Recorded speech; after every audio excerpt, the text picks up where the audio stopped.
Hey everybody, Virginia the Buckeye Gamer back here. Today we're going to talk about a game series that I feel is pretty well underrated.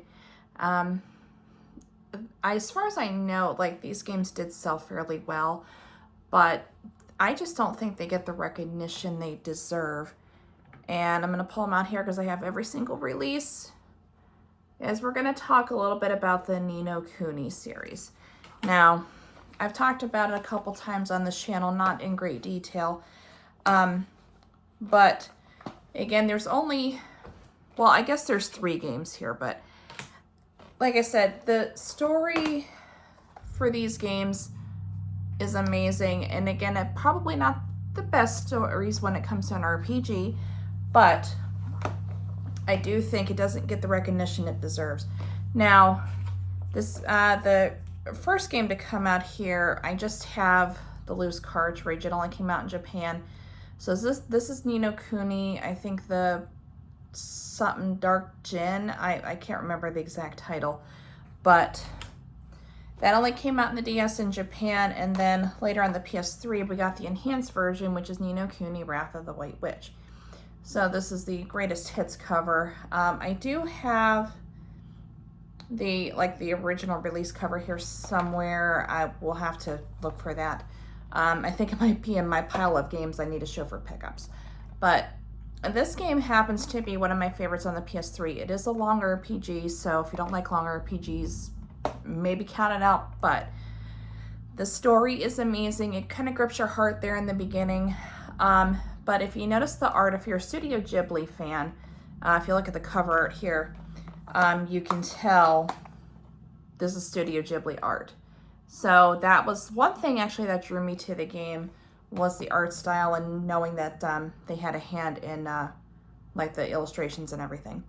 So, but then we also got a remastered version of this game on the PS4. I think this came out in 2019, right before COVID. And then a couple years later, we got it on the Switch, which I happen to have here too. And then we also got the sequel. So we have Ni no Kuni 2 Revenant Kingdom. I actually have the collector's edition of this. It's sitting on the back of one of my shelves behind me. Love this game as well. I would say this story's a little bit weaker than the first one, but there's a lot of extra side stuff to do. Like there's kingdom building. There's also mini games here. It kind of reminds me of like a tower defense game if you've ever been into those. I don't want to spoil it too much, but you guys got to kind of get the idea. So now you might be wondering too, for those who have not played this series.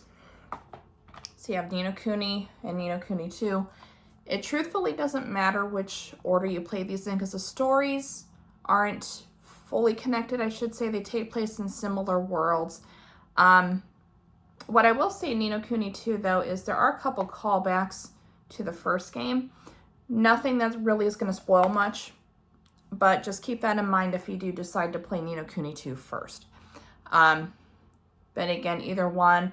It's kind of like an anthology series, like how Final Fantasy, most of the stories don't connect. I mean, you have the 13 and 13-2 and so on and so forth. But yeah, it doesn't really matter which one you play first. But I definitely recommend both. I will say, like I said, as far as story goes, I would say Ni no Kuni, the first one, is the better story. And the little sidekick fella that you get here, I wonder if he's, yeah. So he's on, this one will be a little bit better one. You got this little fella here, his name's Drippy. Or as Oliver calls him, Mr. Drippy. Oops, I dropped that one. That is, let's see. All right, so on here on the Ni no Kuni 2 cover, I don't think I have a picture of the little sidekick there. Well, he's kind of on the back of the cover here. I don't know if you guys can see him. His name is Lofty. I honestly would probably say between the two, I think Drippy is a much better sidekick. To be perfectly honest, I think he's funnier. His dialogue's a little more witty than Lofty's is. And that is another thing too. I like the voice acting a lot better in the first Ni no Kuni. There's a lot more of it too. Ni no Kuni 2, the voice acting I think is a little bit broken in some spots. Like you'll start off no voice acting and then all of a sudden it'll cut in for like a couple frames of voice acting and then go back to just dialogue. So it's really weird. There are some Tales series games that are like that, like Symphonia is really bad about that. That is kind of a bit of a pet peeve of mine when it comes to RPGs, when the voice acting is a little broken like that. And these games, especially the first Ni no Kuni, are really grind heavy. So you guys do want to keep that in mind. If grinding is something you hate doing, then again, these games you're just going to have to, if you want to play them, you're just going to have to learn to deal with that. Grinding is one thing that doesn't really bother me too much, truthfully. So that part doesn't bother me about these games, but I know that can be a turnoff for some. And the other thing, this is really just a minor complaint, but the other thing is not knowing a lot of the times like what equipment you're going to need and what you can get rid of. Usually like with the armors and the weapons for your familiars, that's another subject I'm going to cover in the first game. I usually will just sell those off as I get better ones, which I do that for any RPG.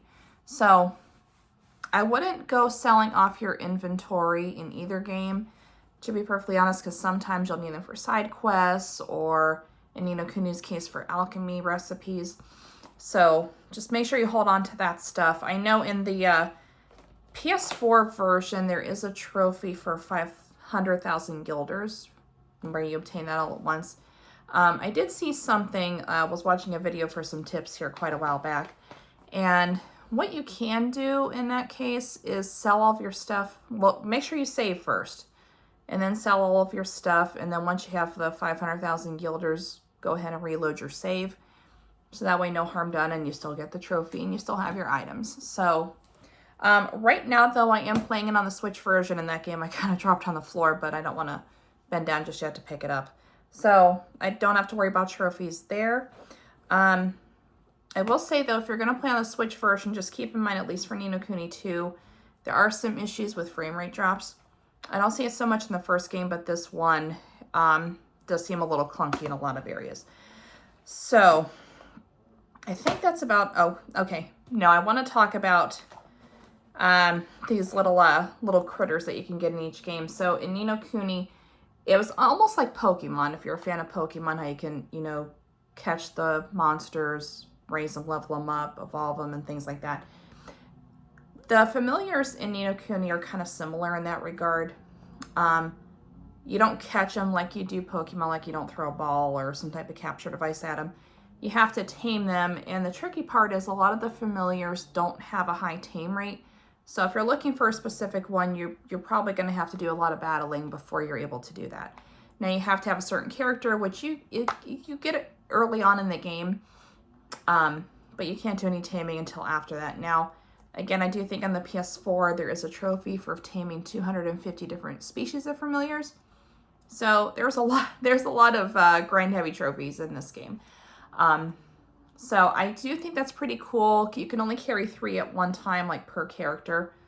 Some RPGs, you have multiple characters that join you on your quest. So each character can have 3 familiars.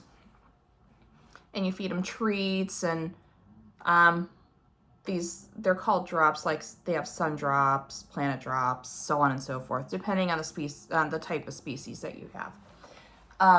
So you do have that. You can strengthen them, boost their stats. And then when it gets to a point that they can metamorph or evolve, however you want to say it, it's called metamorphing in the game.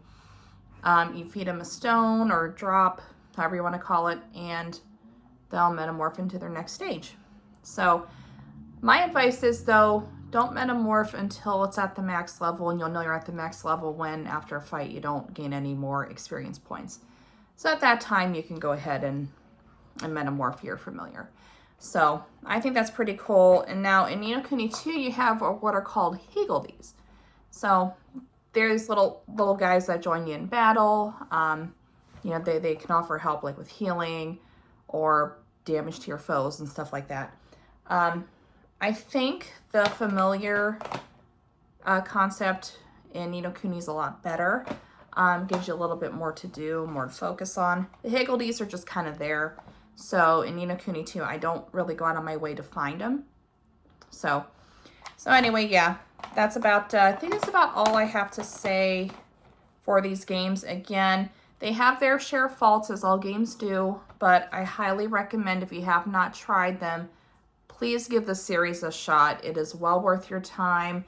I would say the games are probably cheaper on PS4 than they are on Switch, and then you also have their PS3 version of the first Ni no Kuni as well. And if you know Japanese, or are able to get like the English patch, because there is an English patch for this game, you can try this out as well. It's basically the same as Wrath of the White Witch, except Wrath of the White Witch is more expanded. Obviously, the art style is different because you can't fit a game of this caliber on a DS cartridge. So just keep that in mind. But again, fantastic series. I highly recommend you guys check it out if you haven't already. And I think I'll wrap up this video for today. I know I was rambling on quite a bit. Maybe I don't make sense. Maybe I do. Who knows? But anyway, I hope you guys enjoyed this video. And if you did, leave a like and comment down below. Subscribe if you wish. And as always, remember that Jesus is real. He loves you. I love you too. You guys stay safe. Keep on gaming. And I'll see you in the next video.